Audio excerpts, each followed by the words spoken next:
So hi friends, welcome back to our channel explore with Hriday. So ఈరోజు అయితే నేను ఎరాక్స్ అయితే బయట చేసా. నాకు తెలియకుండానే మా డాడీ పీపీఎఫ్ చేయించినట్ట నిన్ననే, సారీ సిరామిక్ చేయించిండంట. సరే చూపిస్తా మీకు వెహికల్ని. వెహికల్ అయితే చూడడానికి అయితే ఇట్లయితే ఉంది, మొత్తం క్లీన్గా ఉంది. పదండి పోదాం ఇంకా మనం. ఈరోజు చాలా అంటే చాలా వేడిగా ఉంది. హెల్మెట్ ఏంటంటే రెగ్యులర్గా వాడుతూ ఉంటే లూజ్ అవుతుంది మనకి. అమ్మా, నేను అసలు రెగ్యులర్గా వాడుతూనే లేదు. అప్పుడే విజయ్ ఎక్కడో వెళ్ళిపోయాను. సో ఈ వీక్ అయితే విజయ్ R15 తీసుకున్నాడు, నేనేమో ఎరాక్స్ అయితే డ్రైవ్ చేస్తున్నా. సో మన ఛానల్కి ఎవరైనా కొత్తగా వస్తే కనుక మన కంటెంట్ మీకు నచ్చినట్టయితే మన ఛానల్ని సబ్స్క్రైబ్ అయితే చేసుకోండి. మన పాత వీడియోస్ కూడా చూడండి, ఎందుకంటే చాలా ఇన్ఫర్మేటివ్గా ఉంటాయి మన వీడియోస్ అన్నీ కూడా. మొత్తం 10,424 కిలోమీటర్స్ తిరిగింది ఇది ఇప్పుడు వరకు. 10,424 అంటే బాగా తిరిగింది. కానీ విజయ్ ఫ్లేవర్ ఎక్కిండా కింద నుంచి పోయిండా తెలియట్లే, అస్సలు ఐడియా లేదు. అదే కింద నుంచే పోయి ఉంటాడు మియాపూర్ సైడ్ అనుకుంటున్నా. చూద్దాం, ఒకవేళ కింద నుంచి కాకపోతే అటు నుంచి ముందు నుంచి పోతా. ఇంకా నేను మరి ఎటు నుంచి పోయినా నాకైతే ఐడియా లేదు అస్సలు, చూడాలి.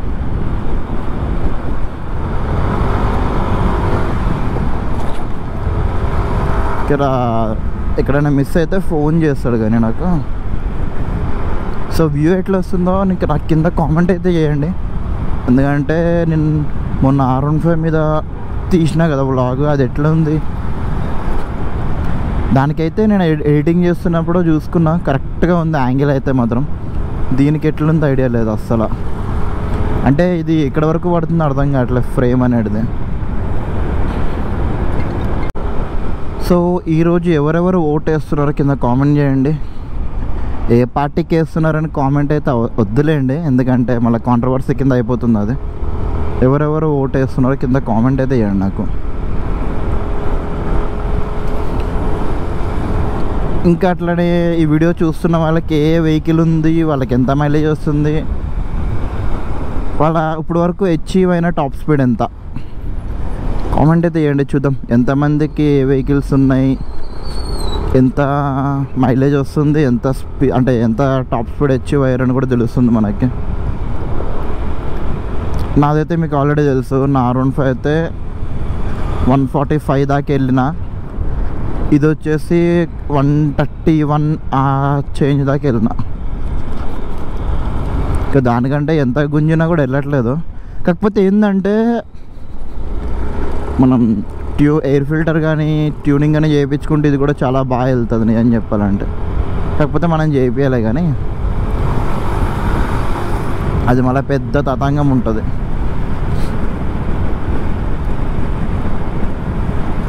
అబ్బా పొద్దున్నే వచ్చేసారు పోలీసులు. ఎలక్షన్ ఉంది కదా ఈరోజు. మొత్తం హైదరాబాద్ మొత్తం ఖాళీ అయిపోయింది.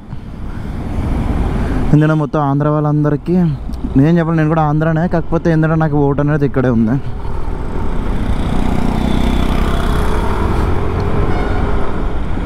ఇక్కడ ఉండే విజయ్ ఇక్కడే ఉంటా అన్నాడే. అమ్మ ఏడుండ ఇంకా రాలే అనుకుంటా. సో విజయ్ అయితే ముందుకైతే వెళ్ళిండంట, మనం కూడా ముందుకైతే వెళ్ళిపోదాం. పొద్దున్నే చెక్ పోస్టులు కూడా పెడుతున్నారు హైదరాబాద్లో, అదే పెద్ద కామెడీ.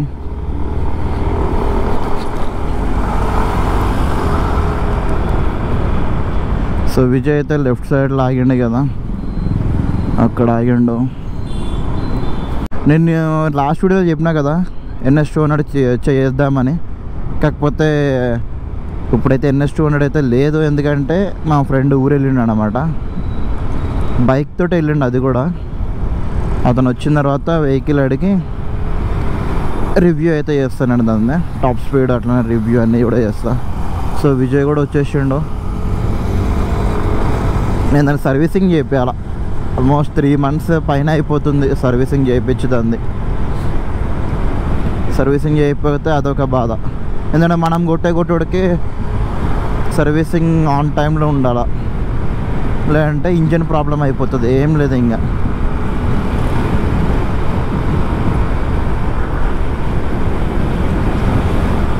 కానీ ఎంత మంచి అచీవ్ అవుతుంది అంటే 107, 108, 109, 110 ఈజీగా వెళ్ళిపోతుంది. 110 వరకు కూడా ఇది. అమ్మో, బ్రేక్లు కూడా చూసారు కదా ఎంత కాన్ఫిడెంట్గా పడతాయంటే అంత కాన్ఫిడెంట్. దీన్ని నిజం చెప్పాలంటే వెనకాల బ్రేకే వాడవసరంలే. ఫ్రంట్ బ్రేక్ 80లో ఉన్నా కూడా కంట్రోల్. ఇగో ఇప్పుడు 77, 79, 80 ఇక ఫ్రంట్ బ్రేకే. ఇక బ్యాక్ బ్రేక్ అసలు అది ఏంటంటే ఎప్పుడన్నా ఒకసారి వాడాలి తప్ప. మెయిన్ అయితే ఫ్రంట్, ఎందుకంటే ఫ్రంట్ మనకి డిస్క్ ప్లస్ ABS ఉంది కాబట్టి స్కిడ్ అయ్యే ఛాన్సెస్ చాలా అంటే చాలా తక్కువ. సో నిన్నైతే నేను కొన్ని వీడియోస్ అయితే చూసాను వేరే వాళ్ళు, అంటే NS400Z కానీ, దాని తర్వాత హీరో ఎక్స్ట్రీమ్ 125 కానీ. నా స్టూడియోలో కూడా చెప్పిన NS400Z అట్లానే హీరో ఎక్స్ట్రీమ్ 125 అన్నీ అంటే బడ్జెట్లో మంచి వెహికల్స్ లాంచ్ అయినాయి అని చెప్పి. NS400Z అనేది మంచిగానే ఉంది, కాకపోతే ఏంటంటే 400cc చాలా మంచి బడ్జెట్లో వస్తుంది. ఎక్స్ షోరూమ్ నాకు తెలిసి 1,82,000 ఎంత ఉన్నట్టుంది. ఆన్ రోడ్ నేను చెక్ చేసా 2,22,000 ఎంత ఉంది. కానీ ఆ బడ్జెట్లో అంత సీసీ అంటే తోపు నిజంగా. ఎందుకంటే ఒక మాటలో చెప్పాలంటే R15లా టాప్ మోడల్ M కానీ లేదంటే మాన్స్టర్ ఎడిషన్ కానీ ఈ రెండు కూడా మనకి 2,42,000 దాకా ఉంది ఆన్ రోడ్ ఇప్పుడు మనకి. కానీ అది మాత్రం చాలా తక్కువగానే వస్తుంది. అదొక్కటి పెద్ద హైలైట్. అదైతే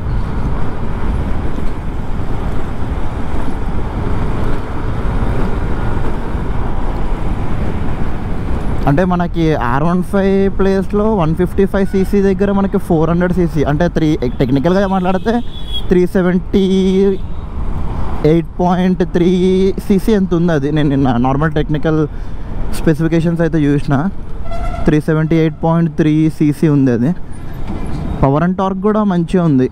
కాకపోతే ఏంటంటే ఇంకొంచెం ఇంజన్ మంచిగా, ఇంకొంచెం అంటే దాని మీద చాలా ఎక్స్పెక్టేషన్స్ పెట్టుకున్నారు. లుక్స్ అనేటివి వేరే లెవెల్లో ఉంటాయని. కాకపోతే ఏంటంటే సేమ్ NS200 బాడీ తీసుకున్నారు, ఇంజన్ తీసేసి డామినర్ 400 ఇంజన్ పెట్టేశారు. దాని తర్వాత టైర్ అనేది కొంచెం అంటే రేడియల్ టైర్ 140 సెక్షన్ ఇచ్చారు. ఇందులో కొన్ని మైనర్ చేంజెస్ అయితే చేశారు NS400Zలో. చూద్దాం ఎప్పుడైనా ఛాన్స్ దొరికితే అది కూడా రైడ్ రివ్యూ అయితే చేస్తాను నేను. కానీ బెస్ట్ వెహికల్ అబ్బా అదైతే. నేనేం చెప్పాలంటే బెస్ట్ వెహికల్ అది NS400Z అనేది. ఎందుకంటే మనకి అంత తక్కువ బడ్జెట్లో ఏ వెహికల్ లేదు అంత సీసీలో నాకు తెలిసినంత వరకు అయితే. అంటే ఆ టెక్నికల్ స్పెసిఫికేషన్స్ బట్టి అయితే నాకు తెలిసి విజయ్ ఐడియల్ దగ్గర వెళ్తాడు. లాస్ట్ టైం పాపం స్నాప్ పెడదాం అనుకుంటు కానీ అవ్వలే, ఇక అక్కడ ఆగుతుండే కదా. సో ఒకసారి ఐడియల్ లేక్ సైడ్ అయితే వెళ్ళి ఒక స్నాప్ పెట్టేసి, ఎవరైనా మన ఛానల్ని ఫాలో అవుతున్నట్టయితే మన ఛానల్ కిందనే ఉంటుంది ఇన్స్టాగ్రామ్ లింక్ అనేది. సో ఫాలో అయిపోండి మన ఇన్స్టాగ్రామ్ లింక్కి. ఎందుకంటే నేను డైలీ అప్డేట్స్ అనేవి అందులోనే ఉంటాయి కదా మెయిన్గా అయితే, యూట్యూబ్ కంటే కూడా. ఆల్రెడీ మొన్న చేసిన వీడియో ఎడిటింగ్ వర్క్ అయిపోయింది, ఆల్మోస్ట్ అయిపోయింది. నాకు తెలిసి ఇంకొక 1-2 డేస్లో మీకు ఆ వీడియో అప్లోడ్ అయిపోయి ఉంటుంది నాకు తెలిసి. దీనికంటే ముందు అది అప్లోడ్ అయిపోయి ఉంటుంది. సో ఇక్కడైతే యూటర్న్ తీసుకొని ముందుకు ఆగి స్నాప్ పెడతాడు విజయ్ నాకు తెలిసి. ఇప్పుడే స్నాప్ అయితే తీసుకున్నాం, స్నాప్ ఇన్స్టాగ్రామ్ పోస్ట్ కోసం అయిపోయింది. సో ఇంకా తిరుగుతాకైతే వెళ్ళిపోతున్నాం. రోడ్లు చూసారు కదా, మొన్న వ్లాగ్లో ఫుల్ ట్రాఫిక్ ఉండే సండే రోజు. ఈరోజు ఎంత ఖాళీ ఉంది.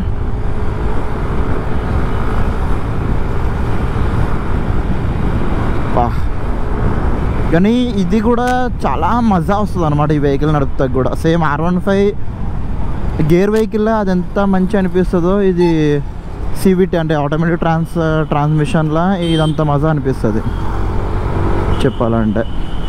ఎందుకంటే మనకి ఇందులో 15 HP పవర్ ఉంది. అది మామూలు 15 HP పవర్ అంటే ఇంకా వేరే లెవెల్ పవర్. ఇంకా అది 15 HP అనేది ఇప్పుడు కూడా చాలామంది వెళ్తారు ఊర్లోకి ఓటు వేయడానికి. ఇప్పటి నుంచి మన ఛానల్లో వీడియోస్ అనేవి కంటిన్యూగా వస్తూనే ఉంటాయి. వీక్లీ 2 వీడియోస్ అయితే పెట్టడానికి అయితే నేనైతే కష్టపడతా, అంటే ట్రై చేశాను పక్క.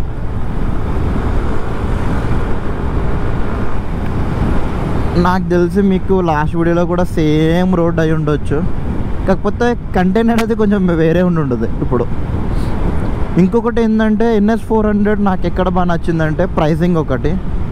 ఇంకా ఇంజన్ మనకు తెలిసిందే డామినర్ ఇంజన్ కాబట్టి, కాకపోతే కొంచెం ట్యూన్ చేసారు. ఇంకొకటి నేను విన్నదైతే NS400 Z సిరీస్ అంటది. దాంట్లో ఏంటంటే మనకి యాక్సిలేటర్ కేబుల్ అనేది వస్తలేదు, అది డైరెక్ట్ సెన్సార్ తోటే వర్క్ అవుతుంది. కానీ బెస్ట్ నన్ను అడిగితే ఆ బడ్జెట్లో 2,23,000 కొంచెం ఆ స్పీడోమీటర్ కొంచెం ఇంకా బాగా ఇచ్చుంటే, అంటే 400cc కేటగిరీ కదా. ఇప్పుడు 400cc కేటగిరీ అంటే ఆల్మోస్ట్ చాలామంది దగ్గర ఉంటుంది 400cc. నేను ఒక వీడియోలో చూసా 125cc 200ccలు నడిపిన వాళ్ళకి పవర్ సరిపోవట్లేదు. పవర్ దేనికి సరిపోదు? ఇప్పుడు ఆ వెహికల్ ఉంది, ఆ వెహికల్ని 200cc ఇప్పుడు కూడా కొట్టలేదు కదా, మరి పవర్ సరిపోదని ఎట్లా అంటారు కొంతమంది. నేను ఒక వీడియో చూసిన, ఛానల్ పేరు చెప్పాను కానీ సేమ్ మొన్న వ్లాగ్లో కూడా అంతే. చాయ్ తాగుదామని ఇక్కడ వరకు వచ్చినాం కానీ ఆ రోజు కూడా చాయ్ షాప్ బంద్ ఉండే. చూద్దాం వేరే దగ్గర ఎక్కడైనా తాగేసి వెళ్ళిపోతాం. ఇందాక ఏదో మాట్లాడుతున్నా NS400Z పవర్ సరిపోవట్లే అంటే పవర్ ఎందుకు సరిపోదు?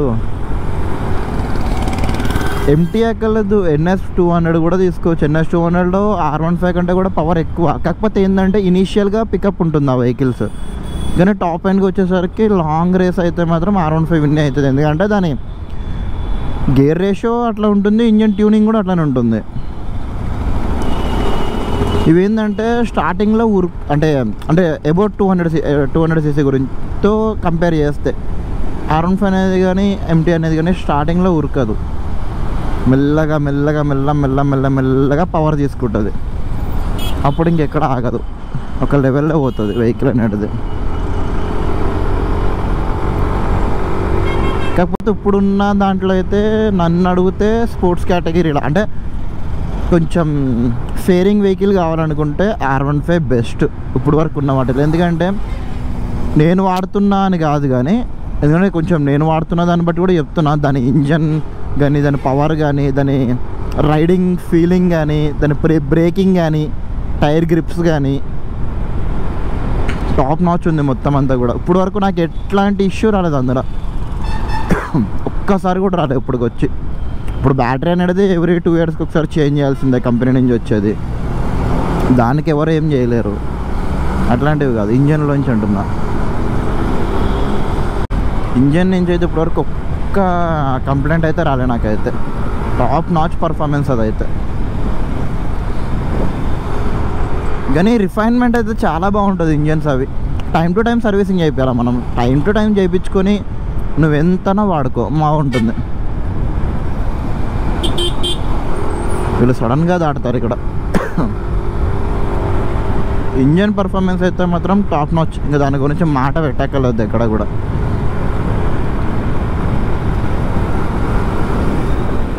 ఇంజన్ ఏంటంటే మెయిన్ 150cc అయినా కూడా దాని పవర్ అండ్ టార్క్ కంటే కూడా దాని టాప్ స్పీడ్ అనేది చాలా బాగుంటుంది. రైడ్ కంఫర్ట్ కానీ రైడ్ ఫీల్ కానీ ఎక్సలెంట్ ఉంటుంది, అంత బాగుంటుంది అది. అంటే టాప్ నాచ్గా కొడుతుంది బండి అది. సో నేనైతే ఇక్కడ యూటర్న్ అయితే తీసేసుకున్నా. ఇంకా హీరో ఎక్స్ట్రీమ్ 125 నేను దాని పవర్ అంటే దాని స్పెసిఫికేషన్స్ అయితే చూడలేదు, కానీ దాని లుక్స్ అయితే మాత్రం తోపు. అంటే 125 cc అట్లాంటి లుక్స్ వెహికలే లేదు. అంటే స్ప్లిట్ సీట్స్ అనేవి వచ్చేసినాయి ఇప్పుడు, టీవీఎస్ రైడర్ 125 వీటన్నిటికి కూడా స్ప్లిట్ సీట్ ఇచ్చిండు ఇప్పుడు. దాని తర్వాత ఎక్స్ట్రీమ్ 125 అయితే టాప్ నొచ్చు, అది కూడా అంటే బాగుంది. అంటే లుక్స్ పరంగా నేను స్పెసిఫికేషన్స్ ఇంకా చూడలేదు దానివే, లుక్స్ అయితే మాత్రం చాలా బాగున్నాయి. లుక్స్ గురించి మాత్రమే మాట్లాడుతున్నాను నేను. స్పెసిఫికేషన్స్ కూడా బాగానే ఉంటాయి అనుకుంటున్నా, నేను ఒకసారి చెక్ చేసుకొని చెప్పాలా మీకు, ఎందుకంటే నాకు కరెక్ట్ ఇన్ఫర్మేషన్ లేకుండా నేను మీకు చెప్పిన అంటే చాలా దరిద్రంగా ఉంటుంది అది. కానీ హీరో ఎక్స్ట్రీమ్ 125 చాలా బాగుంది లుక్స్ పరంగా. టైర్ కూడా 130 సెక్షన్, 130 120 సెక్షన్ అనుకుంటుంది.